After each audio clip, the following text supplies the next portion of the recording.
وہ سمجھ گیا کہ یہ کارنامہ جوزف کا ہوگا۔ جوزف کا خیال آتے ہی اس نے حیرت سے چاروں طرف دیکھا، لیکن جوزف اسے کہیں نظر نہ آیا۔ اس نے 2-3 آوازیں بھی دی، لیکن جوزف غائب تھا۔ ادھر ادھر دیکھنے کے بعد اسے یقین ہوا کہ جوزف غائب ہو چکا ہے۔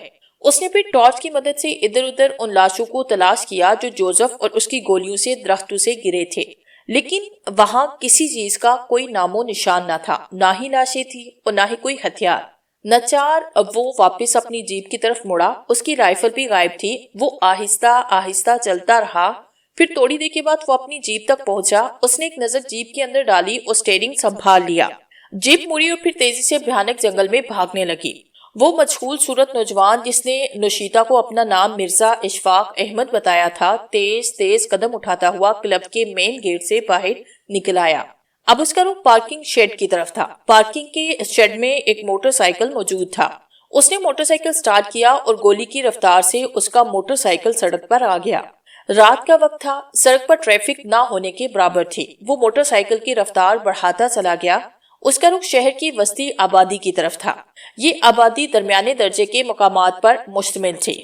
اچانک ایک موڑ مڑنے پر اسے تعاقب کا احساس ہوا۔ اس نے موٹر سائیکل کے بیک مرر میں سپورٹ کار کا سایہ دیکھا۔ وہ کافی دیر سے اس کار کو اپنے پیچھے تک رہا تھا، لیکن پہلے اس نے خیال نہیں کیا تھا، لیکن اب اسے احساس ہوا کہ یہ کار اس کے تعاقب میں ہے۔ چنانچہ اس نے موٹر سائیکل تیزی سے ایک اور سڑک کی طرف موڑا، لیکن خلاف توقع کار سیدھی گزرتی چلی گئی۔ مرزا نے اطمینان کا سانس لیا اور پھر مختلف سڑکوں پر سے گھومتا ہوا وہ وحدت کالونی کے ایک مکان کے سامنے جا کر رک گیا۔ اس نے جیب سے چابیاں نکالی، تالا کھول کر دروازے کو دھکیلا اور پھر موٹر سائیکل کو بھی وہ مکان کے اندر لے گیا۔ اس نے موٹر سائیکل سٹینڈ کرنے کے بعد دروازہ بند کیا اور پھر مکان کا صحن پار کر کے اندر والے کمرے میں آیا۔ اس کمرے میں بھی معمولی ساز و سامان تھا۔ کمرے کے ایک طرف پلنگ بچھا ہوا تھا، پلنگ کے ساتھ ایک چھوٹی سی میز اور اس کے ارد گرد 3 کرسیاں تھیں۔ مرزا سیدھا سامنے والی الماری کی طرف بڑھا۔ اس نے الماری کھولی اور الماری میں رکھا ہوا سستا سا بیبی کیمرہ اٹھایا اور اسے لا کر میز پہ رکھ دیا۔ پھر اس نے جیب سے کاغذ کی ایک گولی نکالی، اسے کھول کر ایک دفعہ پھر پڑھنے لگا۔ اس پر 4 ہندسوں کا ایک نمبر درج تھا۔ اس نے کیمرے کی پشت پر لگا ہوا بٹن دبایا۔ کیمرہ 2 حصوں میں تقسیم ہو گیا۔ ایک حصے میں تو کیمرے کے لینس وغیرہ فٹ تھے، دوسرا حصہ ویسے ہی بند تھا۔ اس نے کونے میں لگا ہوا ایک چھوٹا سا کلپ کھینچا تو وہ حصہ بھی کھل گیا۔ اس کے اندر انتہائی باریک لیکن نفیس ترین مشینری فٹ تھی۔ اس نے مشینری کا ایک چھوٹا سا لیور گھمانا شروع کیا اور پھر سامنے لگے ہوئے ایک چھوٹے سے ڈائل میں سوئی حرکت کرنے لگی۔ اس نے کاغذ پہ لکھے ہوئے نمبر کو ایک بار پھر پڑھا اور پھر سوئی گھما کر اسی نمبر پر سیٹ کر دی۔ نمبر سیٹ کرنے کے بعد اس نے ساتھ لگے ہوئے ایک چھوٹے سے سرخ رنگ کے بٹن کو دبایا۔ مشین میں سے ہلکی ہلکی زو زو کی آوازیں آنے لگی۔ ایک لمحے بعد زو زو کی آوازیں آنا بند ہوئی۔ اس نے آہستہ سے منمناتی ہوئی آواز میں کہا، شیطان سپیکنگ، نمبر 2 سپیکنگ۔ دوسری طرف سے آواز سنائی دی، کوٹ، مرزا نے کہا، 10 کروڑ میں 2 شیطان۔ دوسری طرف سے وہی آواز آئی، اوکے۔ نمبر 2 کی پوزیشن کیا ہے؟ مرزا نے کہا۔ کام بڑی تیزی سے ہو رہا ہے بوس، نمبر 2 نے کہا۔ پوائنٹ 14 مکمل ہو گیا ہے، مرزا نے کہا۔ یس بوس، آج وہ مکمل ہو گیا ہے، نمبر 2 نے کہا۔ کل میں معائنے کے لیے آؤں گا، پوائنٹ 0 پر مجھے ملنا 12 بجے کے بعد، مرزا نے کہا۔ اوکے سر، میں وہاں موجود رہوں گا، نمبر 2 نے کہا۔ Okay, over and all, Mirza نے سرخ رنگ کا بٹن دباتے ہوئے کہا اور پھر اس نے دوبارہ کلپ کھینچا۔ پھر اس نے کیمرے کے دونوں حصوں کو جوڑ کے رکھا۔ اب وہ سستا سا کیمرہ تھا جسے دیکھ کر کوئی بھی اندازہ نہیں لگا سکتا تھا کہ اس سستے سے کیمرے میں جدید اور فون ٹائپ ٹرانسمیٹر فٹ ہوگا۔ کیمرے کو اٹھا کر اس نے دوبارہ الماری میں رکھا اور پھر الماری سے ایک کتاب اٹھا کر کرسی پر آ بیٹھا۔ ابھی اسے کتاب پڑھتے تھوڑی ہی دیر ہوئی ہوگی کہ دروازے پر دستک ہوئی۔ مرزا نے چونک کر کتاب میز پہ رکھی، کلائی پہ بندھی ہوئی گھڑی پہ ایک نظر ڈالی اور پھر اٹھ کر دروازے کی طرف بڑھ گیا۔ اس نے دروازہ کھول دیا۔ باہر ایک طویل القامت لیکن دبلا پتلا نوجوان کھڑا تھا۔ آئیے مسٹر طالب، مرزا نے واپس مڑتے ہوئے کہا اور وہ نوجوان اندر داخل ہو گیا۔ اس نے مڑ کر دروازہ بند کیا اور پھر ایک دوسرے کے پیچھے کمرے میں آ گئے۔ تشریف رکھیے، مرزا نے کرسی کی طرف اشارہ کرتے ہوئے کہا اور طالب کرسی پر خاموشی سے بیٹھ گیا۔ ایک لمحے تک وہ بغور ایک دوسرے کو دیکھتے رہے۔ شیطان، طالب نے مسکراتے ہوئے کہا۔ 10 کروڑ میں 2 شیطان، طالب کے چہرے پر اطمینان چھا گیا۔ معاف کرنا، مجھے شک گزرا تھا، اس لیے میں نے اطمینان ضروری سمجھا، طالب نے مسکراتے ہوئے کہا۔ ٹھیک ہے، ہمیں اپنے سائے سے بھی ہوشیار رہنا چاہیے، مرزا نے کہا۔ مشن کہاں تک مکمل ہوا؟ طالب نے مرزا سے پوچھا۔ ابھی تو 20% مکمل ہوا ہے، پوائنٹ 14 تو آج مکمل ہو گیا ہے، مرزا نے تفصیل بتاتے ہوئے کہا۔ اس کا مطلب یہ ہے کہ کام خاصی تیز رفتاری سے ہو رہا ہے۔ طالب نے ہلکی سی مسکراہٹ سے کہا، مسٹر طالب، کیا آپ مجھ پہ طنز کر رہے ہیں؟ یہ مت بھولیے کہ ہم دونوں ایک ہی جیسے اختیارات کے حامل ہیں اور ہم دونوں علیحدہ علیحدہ مشین پر کام کرنے کے لیے یہاں آئے ہیں، مرزا نے انتہائی خشک لہجے میں کہا۔ او نو، مرزا اب خامخواہ غلط فہمی میں مبتلا ہو رہے ہیں۔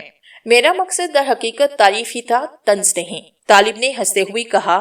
تب ٹھیک ہے، میں سمجھا کہ آپ مجھ پہ طنز کر رہے ہیں، مرزا نے بھی ہنسی میں شریک ہوتے ہوئے کہا۔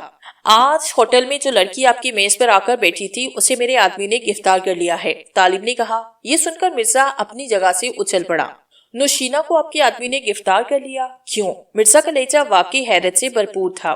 وجہ یہ ہے کہ آپ جیسے ہی میز سے اٹھے اس نے ایک محسوس اشارہ کیا اور آپ کے پیچھے ہی ایک یورپین نژاد نوجوان بھی اٹھ کر ہال سے باہر نکل گیا۔ میں اپنے 2-3 آدمیوں سمیت وہاں موجود تھا۔ اتفاق سے میری نظر نوشینہ کے اشارے پر پڑ گئی۔ میں نے مارٹن کو نوشینہ کی گرفتاری کے لیے کہا اور خود اٹھ کر ہال سے باہر نکل آیا تاکہ اس یورپین نژاد نوجوان کی حرکات کو چیک کروں۔ نوجوان نے کار کے ذریعے آپ کی موٹر سائیکل کا تعاقب کیا، میں بھی اپنی کار میں اس کے پیچھے تھا۔ شاید اسے میرے تعاقب کا شک ہو گیا تھا، اس لیے جیسے ہی آپ پر نسٹن چوک سے دائیں طرف مڑے وہ سیدھا چلا گیا۔ میں نے اس کا پیچھا کیا لیکن ایک گلی کے ذریعے وہ مجھے ڈاس دینے میں کامیاب ہو گیا۔ طالب نے پوری تفصیل سے مرزا کو آگاہ کیا۔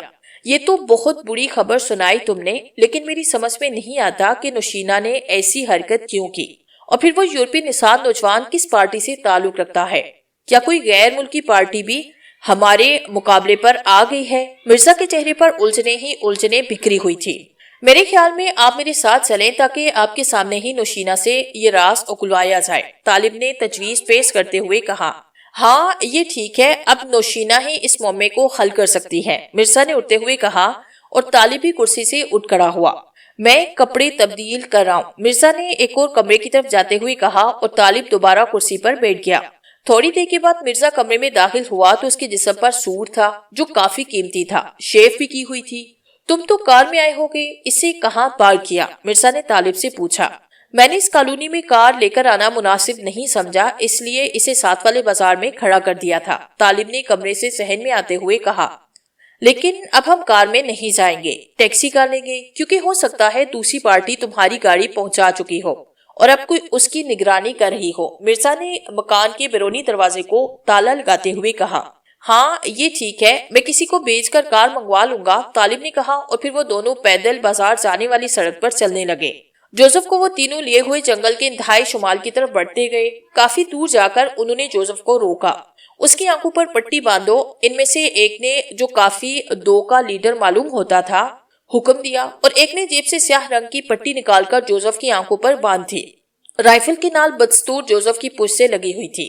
اب 2 آدمی نے اسے بازو سے پکڑ لیا تھا۔ تھوڑی دیر کے بعد جوزف کو سیڑھیاں اترنے کا حکم دیا گیا تو جوزف حیران ہوا کہ جنگل میں سیڑھیاں کہاں سے آ گئی۔ بہرحال وہ سیڑھیاں اترتا چلا گیا، پھر سپاٹ زمین آئی۔ رک جاؤ، جوزف کو ایک بار پھر رکنے کا حکم ملا اور جوزف رک گیا۔ اس کی آنکھوں سے پٹی اتاری گئی، وہاں تیز روشنی تھی اس لیے جوزف کی آنکھیں جھپک گئی۔ اندھیرے سے یکدم روشنی میں آ جانے سے چند لمحے تک تو وہ اپنی آنکھیں پوری طرح کھول نہ سکا۔ پھر جب اس کی آنکھیں روشنی سے مانوس ہوئی تو اس نے دیکھا کہ وہ ایک چھوٹے سے کمرے میں ہے۔ اس کے سامنے ایک نقاب پوش موجود تھا، اس کے ارد گرد وہیں 3 آدمی ہاتھوں میں رائفلیں لیے کھڑے تھے، ان تینوں کے چہرے بھی نقابوں میں چھپے ہوئے تھے۔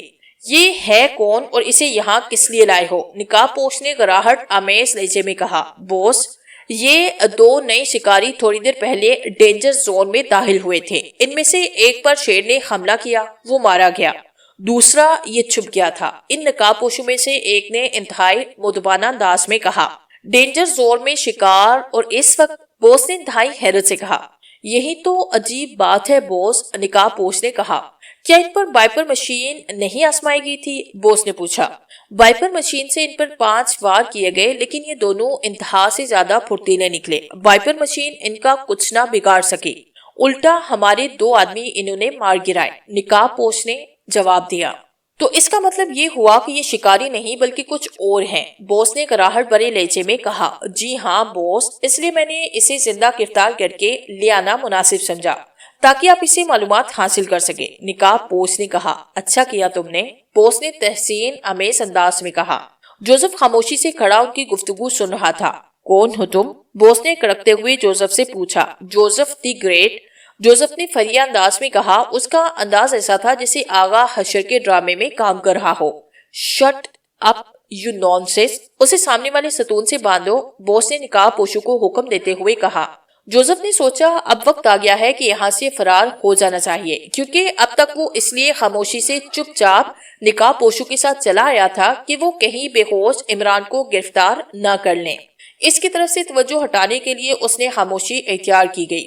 ایک نقاب پوش نے رائفل سے اسے ستون کی طرف چلنے کا اشارہ کیا۔ جوزف کمرے کے درمیان چلتے ہوئے ایک مضبوط ستون کی طرف بڑھ گیا۔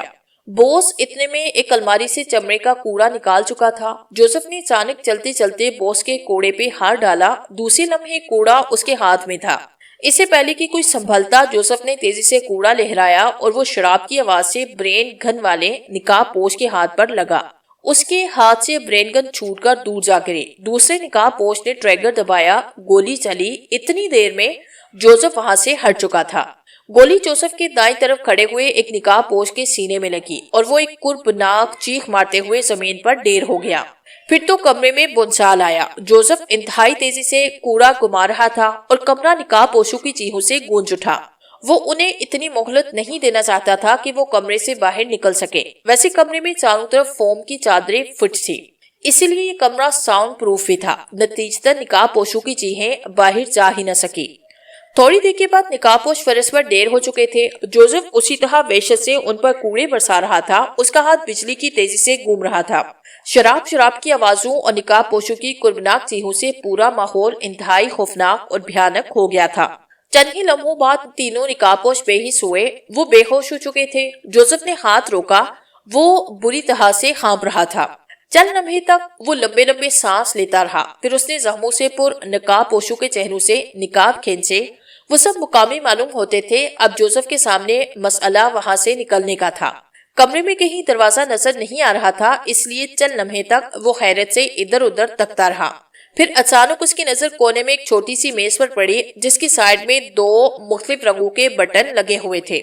جوزف نے ایک نقاب اپنے چہرے پہ باندھا اور پھر سبز رنگ کا بٹن دبا دیا۔ سارے کمرے میں موجود فوم کی چادریں غائب ہو گئی۔ اب کونے میں ایک دروازہ نظر آ رہا تھا۔ اس نے دوسرا بٹن دبایا تو دروازہ خود بخود کھل گیا۔ جوزف نے زمین پر پڑی ہوئی ایک برین گن اٹھائی، دروازے سے باہر نکل آیا۔ یہ ایک لمبی سی گیلری تھی جو اب سنسان پڑی تھی۔ وہ خاموشی سے دائیں سائیڈ پر چلنے لگا۔ اچانک اسے آہٹ سی محسوس ہوئی۔ جوزف پھرتی سے ایک ستون کے پیچھے چھپا۔ ایک نقاب پوش تھا جو سامنے سے چلا رہا تھا۔ وہ تیز تیز قدم اٹھاتا ہوا اس طرف آ رہا تھا جدھر جوزف چھپا ہوا تھا۔ جیسے ہی وہ جوزف کے قریب سے گزرنے لگا، اچانک جوزف نے اس کے سینے پر برین گن کی نال رکھی۔ وہ نقاب پوش چھٹک کر رک گیا۔ واپس مڑو، جوزف نے کراہٹ آمیز لہجے میں کہا۔ لیکن میرا قصور، نقاب پوش نے نہ جانے جوزف کو کیا سمجھتے ہوئے خوفزدہ انداز میں پوچھا۔ تم اندر کیوں داخل ہوئے تھے؟ جوزف نے غصے سے بھرپور آواز میں سوال کیا۔ لیکن میں تو ڈیوٹی ختم کر کے آ رہا ہوں۔ آنے والے نقاب پوش کی آواز میں حیرت تھی۔ نہیں، واپس جنگل میں چلو، جوزف نے رائفل کی نال کو جھٹکا دیتے ہوئے کہا۔ مگر نقاب پوش واقعی حیران تھا کہ یہ آخر مسئلہ کیا ہے۔ چلو، جوزف نے اور زیادہ غصہ ظاہر کرتے ہوئے کہا اور نقاب پوش کندھے جھٹکتا ہوا واپس مڑ گیا۔ یہ ایک خاصے وسیع ہال تھا۔ ہال کے درمیان میں ایک کرسی پر نشینہ بنی ہوئی بیٹھی تھی۔ اس کا شوق سکرٹ جگہ جگہ سے پھٹ گیا تھا۔ اس کا چہرہ خوف اور دہشت کی ذاتی کی وجہ سے بگڑ گیا تھا۔ سرخ و سفید رنگ گہری زردی میں تبدیل ہو چکا تھا۔ اس کے بائیں سائیڈ پر مارٹن کھڑا تھا اور ایسی نظروں سے دیکھ رہا تھا جیسے مکڑی اپنے جالے میں پھنسی ہوئی مکھی کو دیکھتی ہے۔ اچانک دروازے پر دستک ہوئی۔ مارٹن چوکا اور پھر اس نے آگے بڑھ کر دروازہ کھول دیا۔ سامنے 2 نقاب پوش موجود تھے۔ دونوں کے نقاب انتہائی گہرے سرخ رنگ کے تھے۔ شیطان، ان میں سے ایک نے مارٹن سے مخاطب ہو کر انتہائی سرد آواز میں کہا۔ 10 کروڑ میں 2 شیطان، مارٹن نے مؤدبانہ انداز پر جھکتے ہوئے کہا، اور پھر وہ دونوں اندر داخل ہو گئے۔ نشینہ کی نظر جیسے ہی ان دونوں پر پڑی، وہ خوف سے چیخنے لگی۔ میں بے گناہ ہوں، میں نے کوئی غلطی نہیں کی، نوشینہ نے کہا۔ بکواس بند کرو لڑکی، تم نے غداری کی ہے۔ ان میں سے ایک نے منمناتی ہوئی لیکن انتہائی سرد آواز میں کہا، یہ یقیناً مرزا کی آواز تھی۔ نہیں بوس، آپ کو کوئی غلط فہمی ہوئی ہے۔ نوشینہ کی آواز خوف سے لرز رہی تھی۔ مت بھول لڑکی، میرا نام شیطان ہے اور شیطان کو کوئی دھوکہ نہیں دے سکتا، مرزا نے روح میں اتر جانے والی گراہٹ سے کہا۔ نوشینہ خوف کے مارے بے اختیار رونے لگی۔ اپنے آنسو کو روک لو، شیطانوں پر یہ حربے کارگر نہیں ہوتے۔ اور جواب دو کہ ہوٹل 3 کراس میں جہاں تم نے ہمارے کرندے کو خفیہ پیغام پہنچایا اور جب وہ جانے لگا تو تم نے جس یورپین نژاد نوجوان کو محسوس اشارہ کیا وہ کون تھا؟ مرزا نے انتہائی سخت لہجے میں پوچھا۔ میں نہیں جانتی بوس، میں نے کسی کو اشارہ نہیں کیا، خدا شاہد ہے، نوشینہ نے جواب دیتے ہوئے کہا۔ خدا کا نام ہمارے سامنے مت لو، شیطانوں کے سامنے خدا کی قسم کھانا بیکار ہے۔ سچ سچ بتا دو ورنہ شیطان کسی پر رحم نہیں کیا کرتے، دوسرے شیطان طالب نے خوفناک آواز میں کہا۔ نوشینہ نے کوئی جواب نہ دیا بلکہ وہ بے اختیار آنسو بہانے لگی۔ اسے یقین ہو گیا کہ یہ شیطان اس کی کسی بات کو تسلیم نہیں کرے گا۔ مارٹن، اچانک طالب چیخا۔ یس باس، مارٹن نے ایک دم اٹینشن ہوتے ہوئے کہا۔ اپنا چاقو نکالو اور اس لڑکی کا دایاں کان کاٹ دو، طالب نے حکم دیتے ہوئے کہا۔ نہیں، مجھ پہ رحم کرو، میں بالکل سچ کہہ رہی ہوں، میں نے کسی کو کوئی اشارہ نہیں کیا تھا۔ نوشینہ خوف سے چیخ اٹھی، لیکن مارٹن نے پھرتی سے جیب سے ایک بڑا سا چاقو نکالا، پھر کمرے میں چاقو کھلنے کی آواز ابھری۔ دوسرے لمحے مارٹن چاقو لیے ہوئے آہستہ آہستہ نوشینہ کی طرف بڑھنے لگا۔ نہیں نہیں، میں نے کوئی غلطی نہیں کی، میں بے گناہ ہوں۔ نوشینہ چاقو کو اپنی نظروں کے سامنے دے کر چیخنے لگی۔ پھر دوسرے لمحے خول نوشینہ کی طویل اور دردناک چیخ سے گونج اٹھا۔ مارٹن نے انتہائی بے رحمی سے چاقو کے ایک ہی وار سے اس کا دایاں کان کاٹ دیا۔ اس کے کٹے ہوئے کان سے سرخ خون تیزی سے بہنے لگا۔ نوشینہ کا سر ایک طرف ڈھلک گیا۔ وہ خوف اور تکلیف کی شدت سے بے ہوش ہو چکی تھی۔ اسے ہوش میں لاؤ، مرزا کی جذبات سے آری آواز گونجی اور مارٹن نے ایک بھرپور تھپڑ نوشینہ کے گال پہ جما دیا۔ نوشینہ ایک ہی جھٹکے سے ہوش میں آئی۔ اس کی آنکھیں خوف سے ابھر رہی تھی۔ وہ ایک لمحے تک اپنے سامنے کھڑے دونوں شیطانوں کو دیکھتی رہی، پھر اس نے دونوں کو گالیاں دینا شروع کر دی۔ ناک کاٹ ڈالو، مرزا نے مارٹن کو دوسرا حکم دیا۔ کاٹ دو، میرا سارا جسم کاٹ دو، تم واقعی شیطان ہو، نوشینہ چیخنے لگی۔ دوسرے لمحے مارٹن نے چاقو کے 2-3 واروں سے نوشینہ کی ناک کاٹ ڈالی۔ نوشینہ ایک بار پھر بے ہوش ہو چکی تھی۔ اس کا خوبصورت چہرہ انتہائی بھیانک اور خوفناک معلوم ہوتا تھا۔ ہوش میں لے آؤ، طالب نے کڑکتے ہوئے کہا، اور مارٹن نے ایک بار پھر نوشینہ کے رخساروں پہ تھپڑ برسانا شروع کر دیے۔ 4-5 تھپڑوں کے بعد نوشینہ ایک بار پھر ہوش میں آئی، لیکن اب وہ بری طرح چیخ رہی تھی۔ بتاؤ لڑکی، وہ کون تھا جسے تم نے اشارہ کیا تھا، ورنہ اب آنکھیں نکلوا دوں گا، مرزا نے انتہائی بے رحم آواز میں کہا، اور مارٹن نے چاقو کی نوک نوشینہ کی خوبصورت آنکھوں کی طرف بڑھائی۔ بتاتی ہوں تمہیں ان شیطانوں کا واسطہ، رک جاؤ، پانی، نوشینہ نے چیختے ہوئے کہا۔ مارٹن رک جاؤ اور اسے پانی دو، طالب نے مارٹن کو حکم دیتے ہوئے کہا۔ مارٹن رکا، اس نے چاقو بائیں ہاتھ میں پکڑا اور ہال کے کونے کی طرف بڑھ گیا۔ وہاں اس نے ایک سراہی سے گلاس میں پانی بڑھا اور لا کر نوشینہ کے منہ سے لگا دیا۔ میرے ہاتھ کھول دو، میں ہونٹوں سے خون پوچھنا چاہتی ہوں، نوشینہ نے جس کے چہرے پر خون ہی خون پھیلا تھا انتہائی التجائیہ انداز میں کہا۔ اس کے ہاتھ کھول دو، مرزا نے مارٹن کو حکم دیا۔ مارٹن نے پانی کا گلاس نیچے رکھا اور پھر چاقو کی مدد سے اس کے دونوں ہاتھوں کی رسیاں کاٹ دی۔ نوشینہ کے ہاتھ جیسے ہی آزاد ہوئے اس نے منہ پر سے خون پونچھا، لیکن خون متواتر بہہ رہا تھا۔ مارٹن نے پانی کا گلاس اس کے خون آلود ہاتھوں میں پکڑا دیا۔ نوشینہ نے ایک لمحے کے لیے گلاس کی طرف دیکھا، پھر اس نے گلاس کو بائیں ہاتھ میں پکڑا اور پھر اس کا دایاں ہاتھ تیزی سے اس کے منہ کی طرف بڑھا۔ مارٹن نے سمجھا کہ وہ خون پونچھنا چاہتی ہے، لیکن نوشینہ کی انگلی میں موجود ایک انگوٹھی کا ڈھکن کھلا، اس میں موجود سفوف اس کے حلق میں چلا گیا۔ دوسرے لمحے نوشینہ گلاس سے منہ لگا چکی تھی۔ مارٹن نے نوشینہ کی یہ حرکت دیکھی، اس نے پھرتی سے گلاس اس کے ہاتھوں سے چھینا، لیکن وہ گلاس خالی کر چکی تھی۔ میں نے زہر کھا لیا شیطانوں، اب تم مجھ سے کچھ معلوم نہیں کر سکتے، نوشینہ نے کہا مارتے ہوئے کہا، اور دوسرے لمحے اس کا سر ڈھلک گیا۔ مارٹن نے آگے بڑھ کر اس کا سر سیدھا کیا، لیکن وہ ان شیطانوں کی دست سے دور جا چکی تھی۔ یہ برا ہوا، اس لڑکی کو مرنا نہیں چاہیے تھا، اب میں پھر تاریکی میں چلا گیا ہوں، مرزا نے ہاتھ ملتے ہوئے کہا۔ ہاں، لیکن ہمیں خیال بھی نہیں تھا کہ یہ اس طرح خودکشی کر لے گی۔ طالب کے لہجے میں افسوس کا عنصر موجود تھا۔ مارٹن، اس کی لاش ٹھکانے لگاؤ، مارٹن نے طالب سے مخاطب ہوتے ہوئے کہا۔ اوکے بوس، مارٹن نے جھکتے ہوئے مؤدبانہ انداز میں کہا، اور پھر وہ دونوں شیطان واپس مڑے اور دروازے سے باہر نکل گئے۔ عمران جیپ دوڑاتا ہوا سیدھا بہزاد محل پہنچا۔ اس نے جیپ پورچ میں روکی اور خود اتر کر اپنے کمرے کی طرف بڑھ گیا۔ اس کے سارے جسم میں درد ہو رہا تھا۔ غنیمت یہ تھا کہ محل کے سارے مکین سوئے ہوئے تھے، اس لیے عمران کی حالت کسی پر ظاہر نہ ہو سکی۔ کمرے میں پہنچنے کے بعد وہ سیدھا اپنے اٹیچی کیس کی طرف بڑھا۔ اس نے اٹیچی کیس کھولا، اس میں سے ایک جیسی ٹرانسمیٹر نکال کر اس کا بٹن آن کر دیا۔ کمرے کا دروازہ اس نے اچھی طرح بند کر دیا تھا۔ بٹن دبنے کے چند لمحے بعد ہی رابطہ قائم ہو گیا۔ Hello, black zero, Imran speaking, over. Imran نے کہا، yes sir, black zero speaking, this end over. دوسری طرف سے بلیک زیرو کی آواز ابھری، تم ابھی تک جا رہے ہو؟ ورنہ میرا خیال تو یہ تھا کہ شاید کافی دیر بعد رابطہ قائم ہو، اوور۔ عمران نے پوچھا۔ میں جاگ رہا تھا عمران صاحب، میں بین الاقوامی مجموع کی فائل کا مطالعہ کر رہا تھا، بلیک زیرو نے جاگنے کی وجہ بتاتے ہوئے کہا۔ کیوں، خیریت تو ہے نا؟ خود اپنا فوٹو اس فائل میں لگوانے کا ارادہ تو نہیں، اوور۔ عمران نے پوچھا۔ نہیں صاحب، خدا معاف کرے، میرا فوٹو اس میں لگا اور آپ نے میرے ہاتھوں میں ہتھکڑیاں ڈالی، اوور۔ طاہر نے ہنستے ہوئے کہا۔ اچھا طاہر، تمہاری مرضی، ورنہ میں نے تو تمہیں آفر دی ہے، اوور۔ عمران نے بھی ہنستے ہوئے کہا۔ ایک شرط پر ایسا ہو سکتا ہے کہ آپ کا فوٹو بھی میرے ساتھ لگے، اوور۔ طاہر نے تجویز پیش کی۔ یہ تو کوئی بڑی بات نہیں، اخباروں میں مجموع کے ساتھ پولیس والوں کے فوٹو چھپتے ہی رہتے ہیں، عمران نے کہا۔ اس لحاظ سے نہیں، بلکہ استاد شاگرد کے لحاظ سے فوٹو لگے تب تو بات بنے، اوور، طاہر نے جواب دیا۔ اچھا طاہر، مذاق ایک طرف رہا، اب میں جو کچھ کہوں اسے غور سے سنو۔ تمہیں علم ہے اس وقت میں ریاست پریم نگر میں موجود ہوں۔ میرا خیال تھا کہ کوئی چھوٹا موٹا کیس ہوگا، لیکن یہاں تو معاملہ کافی اونچا جاتا ہوا معلوم ہوتا ہے۔ اس لیے تم کل صبح صفدر کیپٹن شکیل، تنویر اور جولیا کو ریاست پریم نگر بھجوا دو۔ وہ یہاں میک اپ میں آئیں گے اور ہوٹل سن ریز میں ٹھہریں گے۔ میں انہیں یہاں کنٹیکٹ کر لوں گا۔ پارٹی لیڈر کے لحاظ سے انہیں میرے احکام کی تعمیل کا حکم ضرور دے دینا، اوور۔ عمران نے تفصیل سے ہدایات دیتے ہوئے کہا۔ بہت بہتر سر، میں کل صبح ممبرز کو پہلی فلائٹ پر بھجوا دوں گا، اوور۔ بلیک زیرو نے مؤدبانہ لہجے میں کہا۔ Okay, over and all, Imran نے کہا اور پھر ٹرانسمیٹر کا بٹن آف کر دیا۔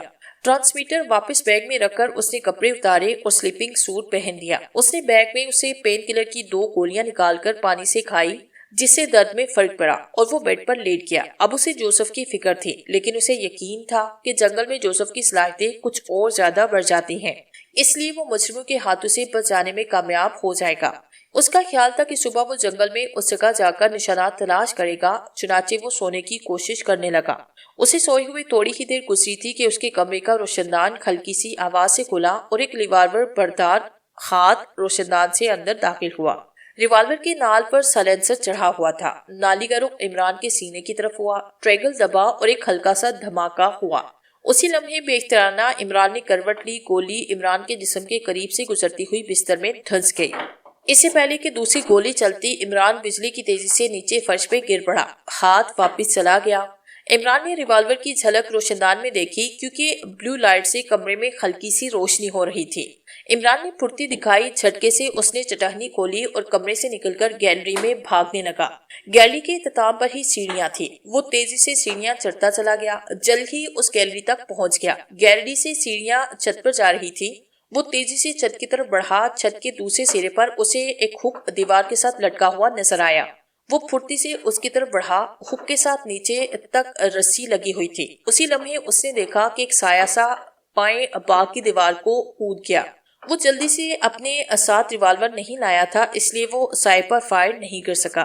اس کے بھاگنے کے شور سے محل کے مکین بھی ہڑبڑا کے جھاگ پڑے۔ چوکیداروں کے شور کی آوازیں بھی آ رہی تھی، شاید وہ بھی الرٹ ہو گئے تھے۔ عمران نے اطمینان کے ساتھ ہاتھ جھاڑے اور پھر اس طرح سیڑھیاں اترتا ہوا نیچے آیا جیسے چھت پر چاندنی رات کا نظارہ کرنے گیا ہو۔ برآمدے میں نواب صاحب، پما اپنی بیٹی اور بھانجو کے کھڑے نظر آئے۔ ان سب کے چہرے فخر تھے۔ عمران کو دیکھتے ہی وہ اس طرف لپکے۔ کیا بات ہوئی تھی؟ یہ شور کیسا تھا؟ تم کہاں گئے تھے؟ بدحاسی کی وجہ سے نواب صاحب کی حلق سے آواز نہ نکل رہی تھی۔ کچھ نہیں، ذرا چھت پر گیا تھا چاندنی رات کا نظارہ کرنے، عمران نے لاپرواہی سے کہا۔ چاندنی رات کا نظارہ؟ لڑکیاں ہکا بکا رہ گئی۔ ہاں، دراصل جب تک میں رات کو چاندنی کا نظارہ نہ کر لوں مجھے نیند نہیں آتی، عمران نے بھولی صورت بناتے ہوئے کہا۔ لا حول ولا قوت الا باللہ۔ نواب صاحب نے اس سے چھو کر کہا، کہاں ہے؟ پکڑنا جانے نہ پائے۔ عمران نے برآمدے میں ہی چاروں طرف چکرانا شروع کر دیا۔ کون؟ کسے پکڑنا ہے؟ نواب صاحب بھی بدحاسی میں چکرا گئے۔ لڑکیاں بھی عمران کو اس طرح چکراتے دیکھ کر حیران رہ گئی۔ جس کے لیے آپ لا حول پڑھ رہے تھے، عمران نے کہا۔ کس کے لیے پڑھا تھا؟ نواب صاحب نے کچھ نہ سمجھتے ہوئے کہا۔ ارے وہی شیطان، اور کون؟ عمران نے وضاحت کر دی۔ تم سے بڑا شیطان بھی کوئی ہو سکتا تھا؟ نواب صاحب نے اس کا مطلب سمجھتے ہوئے قدرے جھیم کر کہا۔ جی ہاں، آپ مجھ سے تو بہرحال بڑے ہی ہیں۔ عمران نے چوٹ کی اور نواب صاحب کچھ اور جھیم گئے۔ بدتمیز، نواب صاحب نے قدرے سختی سے کہا، کیونکہ انہیں پاس کھڑی لڑکیوں کا خیال آ گیا۔ یہ کس کا نام ہے؟ آپ کا ہے؟ عمران نے معروف کی طرف حیرت سے دیکھتے ہوئے کہا، اور معروف جھیم گئی۔ باقی لڑکیوں کے حلق سے بے اختیار کہے پھوٹ پڑے۔ نواب صاحب مسکرائے۔ اتنے میں دور سے شور سا اٹھا اور سب چونک کر ادھر ادھر دیکھنے لگے۔ تھوڑی دیر کے بعد چوکیدار ایک نقاب پوش کو پکڑے ادھر لے آئے۔ نواب صاحب کو برآمدے میں کھڑے دیکھ کر وہ ادب سے جھکے۔ کون ہے یہ؟ نواب صاحب نے گرجتے ہوئے کہا۔ معلوم نہیں حضور، محل کی مشرقی دیوار سے باہر کو کود رہا تھا کہ ہم نے پکڑ لیا۔ ایک چوکیدار نے انتہائی مؤدبانہ انداز میں جواب دیا۔ اس کا نقاب اتار دو۔ نواب صاحب نے حکم دیا اور ایک چوکیدار نے پھٹی سے اس کے چہرے سے نقاب اچر دیا۔ تم؟ نواب صاحب چونک پڑے۔ عمران حیرت سے اس نوجوان کو دیکھ رہا تھا جو سر جھکائے کھڑا تھا۔ کون ہے یہ؟ عمران نے حیرت سے پوچھا۔ میرا پرائیویٹ سیکریٹری افضل، نواب صاحب نے ناگواری سے جواب دیا۔ شاید افضل کو اس روپ میں دیکھ کر ان کا موڈ بگڑ گیا تھا۔ اسے میرے کمرے میں لے آؤ۔ عمران نے چوکیداروں کو حکم دیا اور چوکیداروں نے سوالیہ نظروں سے نواب صاحب کی طرف دیکھا۔ حکم کی تعمیل کرو۔ نواب صاحب گرجے اور چوکیداروں نے سر جھکا دیا۔ وہ افسر کو لیے ہوئے عمران کے کمرے کی طرف چل دیے۔ افسر کے ہاتھ پشت پر بندھے ہوئے تھے، اسے ایک کرسی پہ بٹھا دیا گیا۔ عمران اور نواب صاحب کے علاوہ باقی سب لوگوں کو کمرے سے نکال دیا گیا۔ عمران نے دروازہ بند کر کے اندر سے چٹخنی لگائی۔ نواب صاحب سامنے صوفے پر بیٹھے کینہ پرور نظروں سے افضل کو تک رہے تھے، جو کہ سر جھکائے بیٹھا تھا۔ عمران بھی صوفے پر نواب صاحب کے قریب آ کر بیٹھا۔ اس نے ایک لمحہ دلچسپ نظروں سے افضل کو دیکھا اور پھر نواب صاحب سے مخاطب ہوا۔ یہ کب سے آپ کے پاس ملازم ہے؟ عمران نے پوچھا۔ پچھلے 15 سالوں سے، نواب صاحب نے بڑے ٹہرے ہوئے انداز میں جواب دیا۔ بڑا لمبا عرصہ ہے، عمران نے حیرت سے کہا۔ ہاں، اسی لیے تو مجھے اس بددیانت پر اور بھی زیادہ غصہ آ رہا ہے۔ میں کسی قیمت پر اس پر شک نہیں کر سکتا تھا، اور یہی مار آستین نکلا۔ نواب صاحب فکرہ مکمل کر کے دانت پیسنے لگے۔ ان کا چہرہ غصے کے مارے سرخ ہو رہا تھا۔ ان کا بس نہیں چلتا تھا کہ افضل کو توپ دم کرا دیں۔ افضل صاحب، آپ کو ماؤتھ آرگن بجانا آتا ہے؟ عمران نے اچانک افضل سے مخاطب ہوتے ہوئے پوچھا، اور افضل جو سر جھکائے بیٹھا تھا، اس سوال پر اس نے تیزی سے سر اٹھایا جیسے اسے بجلی کا کرنٹ لگا ہو۔ اس نے بھرپور اور گہری نظروں سے عمران کی آنکھوں میں دیکھا، پھر اس کے لبوں پر پھیکی سی مسکراہٹ آئی اور اس نے سر جھکایا۔ نواب صاحب بھی حیرت سے آنکھیں پھاڑے بیٹھے تھے۔ یار، تم تو یوں سر جھکائے بیٹھے ہو جیسے دلہن بارات کے انتظار میں بیٹھی ہو، عمران نے کہا۔ افضل نے سر پھر بھی نہیں اٹھایا۔ ارے یار، واقعی میں ہی غلطی پر تھا، تم دلہن کیسے ہو سکتے ہو؟ توبہ توبہ، اتنی فاش غلطی کیوں نواب صاحب؟ اس نے اچانک نواب صاحب کی طرف مڑ کر سوال داغ دیا۔ افضل اب حیرت سے عمران کو تک رہا تھا جیسے وہ عمران کی شخصیت کو سمجھ نہ پا رہا ہو۔ سیدھی طرح بتاؤ کہ تم کیوں مجھے قتل کرنا چاہتے تھے؟ اچانک عمران بے انتہا سنجیدگی سے بولا۔ اس کے چہرے سے حماقت یوں غائب ہوئی جیسے کسی نے نقاب اتار کر پھینک دیا ہو۔ چہرے پر پوری سنجیدگی آ گئی تھی۔ افضل یہ سنجیدگی دیکھ کر نروس ہو گیا۔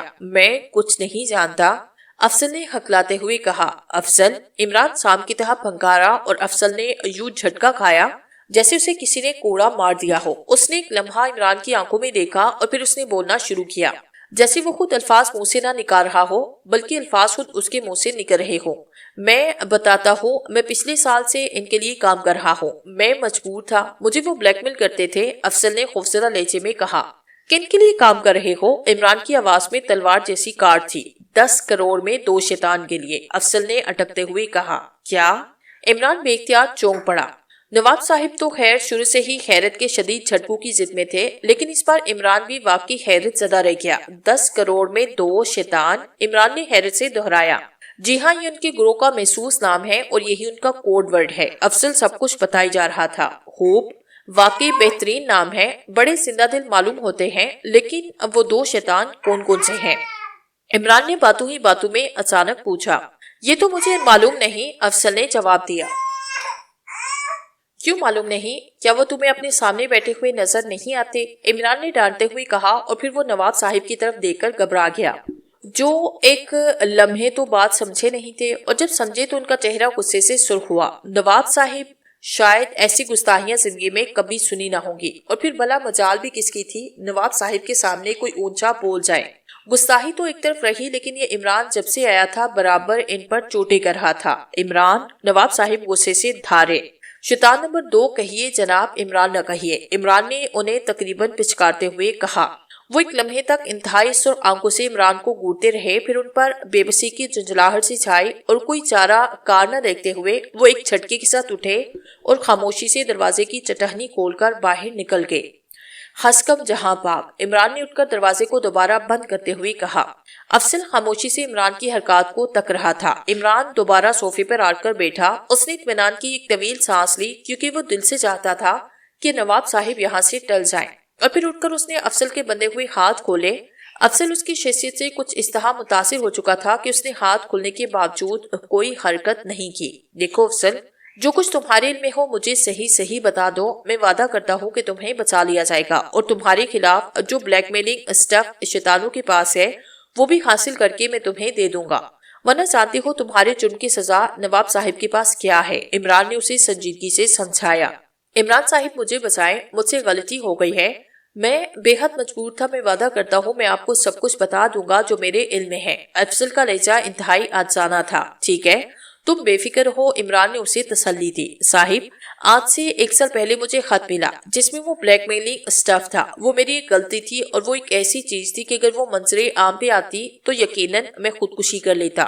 بہرحال مختصر قصہ، اس بلیک میلنگ کی وجہ سے مجبور ہو کر میں ان کا اعلی کار بن گیا۔ میرے ذمہ صرف اتنا کام تھا کہ میں نواب صاحب کی تمام مصروفیات، بات چیت، خط و کتابت کی اطلاع انہیں بھیجتا رہتا۔ چونکہ میں نواب صاحب کا پرائیویٹ سیکرٹری تھا اور نواب صاحب کو مجھ پر اعتماد تھا، اس لیے مجھے ان کے یہ مطالبات پورے کرنے میں کوئی تکلیف نہ ہوئی۔ آج سے کچھ دن پہلے نواب صاحب نے کسی سر سلطان سے بات چیت کی اور کوئی آدمی جنگلات کی تحقیقات کے لیے منگوایا۔ اس کی اطلاع میں نے انہیں بھجوا دی۔ انہوں نے میرے ذمہ یہ کام لگایا کہ جیسے 2 آدمی آئیں ہمیں اطلاع دینا۔ آپ کی آمد پر میں نے انہیں اطلاع دینی چاہی، لیکن میرا ٹرانسمیٹر خراب ہوا، افسر نے تفصیل بتاتے ہوئے کہا۔ تم رابطہ ٹرانسمیٹر بھی رکھتے ہو؟ عمران نے سوال کیا۔ جی ہاں، انہوں نے مجھے ایک چھوٹا سا ٹرانسمیٹر بھی دیا ہوا ہے جس پر میں انہیں تمام اطلاعات دیتا ہوں۔ بہرحال کافی دیر کے بعد وہ ٹرانسمیٹر ٹھیک ہوا، لیکن اس وقت تک آپ کی جیپ واپس آ گئی تھی۔ میں نے انہیں تمام تفصیلات بتائی۔ انہوں نے مجھے آپ کو گولی مارنے کا حکم دیا اور میں نے کوشش کی لیکن ناکام رہا۔ باقی صورتحال آپ کے سامنے ہے، افضل نے تمام حالات بتلاتے ہوئے کہا۔ تمہاری رہائش کہاں ہے؟ عمران نے پوچھا۔ اس محل کے شمالی کونے میں مجھے کوارٹر ملا ہے، افضل نے جواب دیا۔ تمہیں یہاں سب لوگ پہچانتے ہوں گے؟ عمران نے پوچھا۔ جی ہاں، میں گزشتہ 15 سالوں سے یہاں کام کر رہا ہوں، مجھے یہاں کا بچہ جانتا ہے، افضل نے جواب دیا۔ تو پھر تم نے سیاہ کپڑے اور منہ پہ نقاب ڈال کر مجھے قتل کرنے کی کوشش کیوں کی؟ عمران نے سوال کیا۔ عمران صاحب، میں نے اس لیے نقاب لگایا تھا کہ آپ کے قتل کی تحقیقات ضرور ہونی تھی، اور بغیر نقاب کے مجھے کوئی دیکھ لیتا تو مجھے پکڑ لیا جاتا، لیکن اس طرح تمام الزام کسی نقاب پوش پر لگ جاتا، افضل نے جواب دیا۔ تمہاری عقل دار نکل چکی ہے، عمران نے اچانک سوال کیا۔ اب اس کے چہرے پر دوبارہ حماقتوں کی جلوہ گری تھی۔ جی؟ افضل نے حیرت سے پوچھا۔ اس کی سمجھ میں عمران کی شخصیت نہیں آ رہی تھی جو پل پل میں روپ بدل لیتا تھا۔ مقصد یہ کہ تم تو بہت ذہین نکلے، عمران نے کہا، اور افضل شرمندہ انداز میں مسکرا دیا۔ اچھا مسٹر افضل، اب تم ایسا کرو کہ تم بدسور اپنی جگہ کام کرتے رہو، لیکن شرط یہ ہے کہ اب تم جو اطلاع انہیں دو گے وہ مجھے بھی بتا دیا کرو، اور جو حکم ان سے ملے وہ مجھے بھی بتا دیا کرو۔ میرا وعدہ ہے کہ میں تمہیں بچا لوں گا، عمران نے کہا۔ لیکن نواب صاحب، افضل نے قدرے جھجکتے ہوئے کہا۔ تم بالکل بے فکر ہو، میں سب کچھ ٹھیک کر لوں گا، عمران نے اسے تسلی دیتے ہوئے کہا۔ پھر ٹھیک ہے، افضل نے مطمئن لہجے میں کہا۔ اچھا یہ بتاؤ، جب تم ٹرانسمیٹر پر بات چیت کرتے تھے تو کیا کوڈ ورڈ استعمال کیے جاتے تھے؟ عمران نے پوچھا۔ یہیں 10 کروڑ میں 2 شیطان، افضل نے جواب دیا۔ ٹھیک ہے، تم بیٹھو، میں ابھی آتا ہوں، عمران نے کہا، اور پھر خود اٹھ کر اپنے کمرے سے باہر چلا گیا۔ وہ نواب صاحب کو ڈھونڈ رہا تھا۔ نواب صاحب اپنے کمرے میں بڑی پریشانی کے عالم میں ٹہر رہے تھے۔ ان کے چہرے پر پریشانی صاف عیاں تھی۔ وہ عمران کو آتا دے کر اس کی طرف لپکے۔ کیا ہوا، کچھ پتا چلا؟ نواب صاحب نے پوچھا۔ اب گھبرائے نہیں نواب صاحب، سب ٹھیک ہو جائے گا، عمران نے کہا، اور پھر اس نے ساری تفصیل بتائی۔ ٹھیک ہے، جیسا تم چاہو گے ویسا ہی ہوگا، لیکن کیس ختم ہونے کے بعد میں اسے برداشت نہیں کروں گا، نواب صاحب نے کہا۔ آپ بے فکر رہیں، سب ٹھیک ہو جائے گا۔ عمران نے نواب صاحب کو تسلی دی اور پھر ان سے اجازت لے کر واپس چلا گیا۔ اس نے افضل کو تسلی دی اور بھیج دیا۔ جوزف اس شخص کو آگے لگائے ہوئے چلا جا رہا تھا۔ وہ گیلیوں سے گزرنے کے بعد ایک کمرے میں آیا۔ اس شخص نے دیوار کی ایک طرف لگے ہوئے بٹن کو ہلکے سے دبایا۔ جوزف خاموشی سے کھڑا دیکھ رہا تھا۔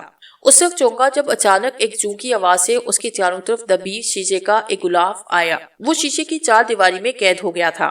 شیشے کی یہ دیواریں اچانک فرش سے نکلی۔ ان شیشوں پر برین گن کی گولیوں کا کوئی اثر نہ ہوا، بلکہ گولیاں جیسے ہی شیشے سے ٹکراتی چپٹی ہو کر نیچے گر پڑتی۔ نقاب پوش نے اسے اندھادھند گولیاں برساتا دیکھ کر بے اختیار کہے لگانا شروع کر دیے۔ اچانک باہر گیلری میں بھاگتے ہوئے قدموں کی آوازیں سنائی دی۔ اس نقاب پوش نے کہے حلق میں گٹ کے پھر دروازے سے 3 نقاب پوش جنہوں نے ہاتھوں میں برین گنیں اٹھائی تھی اندر داخل ہوئے۔ وہ شاید برین گن چلنے کی آواز سن کر آئے تھے۔ جیسے ہی وہ کمرے کے اندر داخل ہوئے، جوزف کو شیشے کے کمرے میں بند دیکھ کر ایک لمحے کے لیے تھٹکے، پھر ان کا رخ دوسرے نقاب پوش کی طرف ہوا جو اب تک بٹن کے قریب کھڑا تھا۔ کیا بات ہے، کون ہے یہ؟ آنے والوں میں سے ایک نے کڑکتے ہوئے سخت لہجے میں کہا۔ میں 2-4 ہوں سر، مجھے نقاب پوش برآمدے میں ملا۔ اس کے ہاتھ میں برین گن تھی۔ اس نے برین گن کے زور پر مجھے مجبور کیا کہ میں اسے باہر جنگل میں لے جاؤں۔ میں سمجھ گیا کہ یہ ہم میں سے نہیں، چنانچہ میں نے نہایت پھرتی سے اسے یہاں قید کر لیا، اس نے تفصیل بتاتے ہوئے کہا۔ جوزف اس وقت خاموشی سے ہاتھ میں برین گن لیے کھڑا تھا۔ وہ سمجھ گیا کہ نادانستگی میں وہ بری طرح پھنس چکا ہے۔ نمبر 24، تم نے انتہائی ذہانت سے کام لیا، میں تمہاری رپورٹ شیطان کو ضرور پہنچاؤں گا، نقاب پوش نے کہا۔ اب تم جاؤ، اسی لیڈر نے کہا، اور 24 خاموشی سے باہر چلا گیا۔ تم برین گن اچھال کر باہر پھینک دو، اب اسی نقاب پوش جوزف کو حکم دیتے ہوئے کہا۔ کیوں باہر پھینک دوں؟ میرے ہاتھ میں پکڑی ہوئی اچھی نہیں لگتی، جوزف نے لاپرواہی سے جواب دیا۔ ایک لمحے تک وہ نقاب پوش خاموشی سے جوزف کو دیکھتا رہا اور پھر مین سوئچ بورڈ کی طرف بڑھ گیا جہاں سے بٹن دبانے پر یہ شیشے کی دیواریں فرش سے نکلی تھی۔ اس نے جا کر ایک بٹن دبایا۔ بٹن دبتے ہی پہلے زو زو کی آوازیں آتی رہی، پھر اچانک ان دیواروں کے اندر زور رنگ کا دھواں پھیلنے لگا۔ حالانکہ شیشے کی دیواروں کے اوپر چھت نہیں تھی، لیکن اس کے باوجود زرد دھواں نیچے دیواروں کے ساتھ ساتھ نیچے ہی نیچے بہہ رہا تھا۔ اس کا رخ اوپر کی طرف نہیں تھا۔ دھواں نکلتے ہی جوزف کو ایسے محسوس ہوا جیسے وہ ہوا میں معلق ہو گیا ہو۔ اس نے ہاتھ پیر مارنا شروع کر دیے۔ پھر اسے ایسے محسوس ہوا جیسے اس کے سارے جسم میں جان باقی نہ رہی ہو۔ اسی لمحے برین گن اس کے ہاتھ سے چھوٹ کر نیچے فرش پر جا پڑی۔ جوزف کی آنکھیں بند ہونے لگی۔ وہ کئی کٹی ہوئی پتنگ کی طرح ادھر ادھر ڈولنے لگا۔ کچھ دیر کے بعد وہ ایک جھٹکا کھا کر فرش پر جا گرا۔ وہ بے ہوش ہو چکا تھا۔ نقاب پوش نے بٹن آف کیا، دھواں بڑی تیزی سے غائب ہو گیا۔ اس نے دوسرا بٹن دبایا، شیشے کی دیواریں واپس فرش میں گھس گئی۔ اب جوزف کے کمرے کے فرش پر بے ہوش پڑا تھا۔ برین گن اس کے ہاتھ سے چھوٹ کر ایک طرف گری ہوئی تھی۔ آنے والے نقاب پوشی نے پھرتی سے وہ برین گن اٹھائی۔ دوسرے نقاب پوش نے آگے بڑھ کر اس کے چہرے سے نقاب ہٹا دی۔ اسے اٹھا کر نمبر 2 کے پاس لے آؤ، نقاب پوش نے حکم دیا اور خود کمرے سے باہر چلا گیا۔ باقی نقاب پوشی نے جوزف کو اٹھانے کی کوشش کی۔ جوزف ان سے اٹھ تو گیا، لیکن اس کے لیے انہیں اتنی محنت کرنا پڑی کہ وہ 2 قدم چلنے کے بعد پسینے میں نہا گئے۔ جوزف کافی سے زیادہ وزنی تھا، اور پھر بے ہوش آدمی کا وزن ویسے بھی معمول سے زیادہ ہو جاتا ہے۔ بہرحال کسی نہ کسی طرح وہ دونوں جوزف کو کھینچ کانچ کر نمبر 2 کے کمرے میں لے جانے میں کامیاب ہو گئے۔ نمبر 2 اپنے کمرے میں بے چینی سے ٹہل رہا تھا۔ اس نے ایک نظر بے ہوش جوزف کی طرف دیکھا اور پھر وہ دوبارہ کمرے میں ٹہلنے لگا۔ باقی نقاب پوش ایک طرف مؤدب کھڑے تھے۔ تمہیں علم ہے کہ اس نے 04 اور اس کے 2 ساتھیوں کو اکیلے مار کر بے ہوش کر دیا؟ نمبر 2 نے ٹہلتے ٹہلتے اچانک رک کر کہا۔ اوہو سر، بڑی حیرت انگیز بات ہے، ایک نقاب پوش نے شدید حیرت امیز لہجے میں جواب دیا۔ اسے پہلے اچھی طرح باندھ دو، پھر اسے ہوش میں لے آؤ، نمبر 2 نے انہیں حکم دیا، اور نقاب پوشوں نے پھرتی سے جوزف کو اٹھا کر کمرے کے درمیان پڑی ہوئی ایک بہت بڑی میز پہ لٹا دیا۔ میز کی سائڈوں پر چمڑے کے موٹے موٹے تسمے فٹ تھے۔ ان تسموں کے ذریعے جوزف کے بے ہوش جسم کو اچھی طرح کس دیا گیا۔ ایک نقاب پوش نے آگے بڑھ کر کونے میں فٹ ایک چھوٹی سی الماری کھولی اور الماری کے اوپر والے خانے سے ایک زرد رنگ کی شیشی اٹھا کر جوزف کی طرف موڑا۔ اس نے جوزف کے قریب آ کر شیشی اس کی ناک کے ساتھ لگائی۔ تقریباً ایک لمحے کے بعد جوزف نے کسمسانا شروع کیا اور پھر اسے زوردار چھینک آئی۔ نقاب پوش نے شیشی ہٹائی۔ جوزف نے آنکھیں کھولی۔ اس کی آنکھیں سرخ ہو رہی تھی۔ اس نے اٹھنے کے لیے زور لگایا لیکن تسموں میں کسا ہونے کی وجہ سے وہ ہلنے سے معذور تھا۔ اس نے سرخ آنکھوں سے چاروں طرف دیکھا۔ اس کا چہرہ شدید غصے کی وجہ سے بگڑا ہوا تھا۔ ایسی محسوس ہوتا تھا جیسے کوئی ریچھ بے بس پڑا ہو۔ کون ہو تم؟ اچانک نمبر 2 نے کڑکتے ہوئے لہجے میں پوچھا۔ پہلے مجھے شراب دو، پھر میں بتاؤں گا کہ میں کون ہوں، جوزف نے انتہائی غصیلے لہجے میں کہا۔ شٹ اپ، بکواس بند کرو ورنہ تمہاری کھال ادھیر کے رکھ دوں گا۔ نمبر 2 اپنے اسسٹنٹ کے سامنے اپنی بے عزتی برداشت نہ کر سکا۔ جوزف خاموش رہا۔ اس نے کوئی جواب نہ دیا۔ بتاؤ کون ہو تم؟ نمبر 2 نے دوبارہ پوچھا۔ پہلے شراب دو، جوزف نے وہی جواب دیا۔ میرا ہنٹر نکال لاؤ۔ اچانک نمبر 2 نے ایک نقاب پوش کو حکم دیا اور نقاب پوش پھرتی سے اسی الماری کی طرف بڑھا۔ چند لمحے کے بعد نمبر 2 کے ہاتھ میں ایک بہت بڑا اور خوفناک ہنٹر لہرا رہا تھا۔ بتاؤ کون ہو تم؟ اس نے ہنٹر کو لہرا کر اس سے ایک خوفناک کڑک پیدا کرتے ہوئے کہا۔ شراب، جوزف نے اسی لمحے اسی لہجے میں کہا اور اسی لمحے ہنٹر کی طرف سے جوزف کے بازو سے خون ٹپکنے لگا اور پھر تو نمبر 2 وحشی بن گیا۔ اس نے اندھادھند جوزف کے بندے ہوئے جسم پر ہنٹر برسانا شروع کر دیے۔ شراب شراب کی آوازوں سے کمرہ گونج اٹھا۔ تمام نقاب پوش کمرے کے کونوں میں سہمے ہوئے کھڑے تھے لیکن ہنٹر کی شراب سے زیادہ اونچی آواز جوزف کے منہ سے نکل رہی تھی۔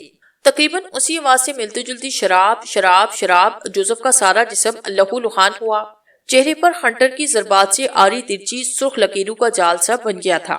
جوزف آنکھیں بند کیے لگاتار شراب شراب کی رٹ لگائے ہوئے تھا۔ ایک دفعہ بھی اس کے منہ سے سسکاری نہ نکلی۔ واقعی یہ قوت برداشت کی انتہا تھی۔ بوس، اچانک ایک نقاب پوش بول اٹھا۔ کیا ہے؟ نمبر 2 نے غصے سے پنکارتے ہوئے کہا۔ بوس، میرے خیال میں یہ شخص شراب کا بہت رسیا ہے اور اسی لیے شراب مانگ رہا ہے، نقاب پوش نے خیال ظاہر کرتے ہوئے کہا۔ نمبر 2 نے سوچتے ہوئے کہا، کون سی شراب پیو گے؟ اچانک نمبر 2 نے جوزف سے مخاطب ہوتے ہوئے کہا۔ وسکی، جوزف نے آنکھیں کھول کر نمبر 2 کی طرف دیکھتے ہوئے کہا۔ وسکی کی ایک بوتل لے آؤ، نمبر 2 نے ایک نقاب پوش کو حکم دیا۔ نہیں، ایک سے کام نہیں چلے گا۔ پھر میں 10 بوتلوں سے کم نہیں پیا کرتا، جوزف نے لاپرواہی سے جواب دیا۔ کیا کہا؟ 10؟ نمبر 2 حیرت سے چیخ پڑا۔ اس کی آنکھوں سے بے یقینی صاف عیاں تھی۔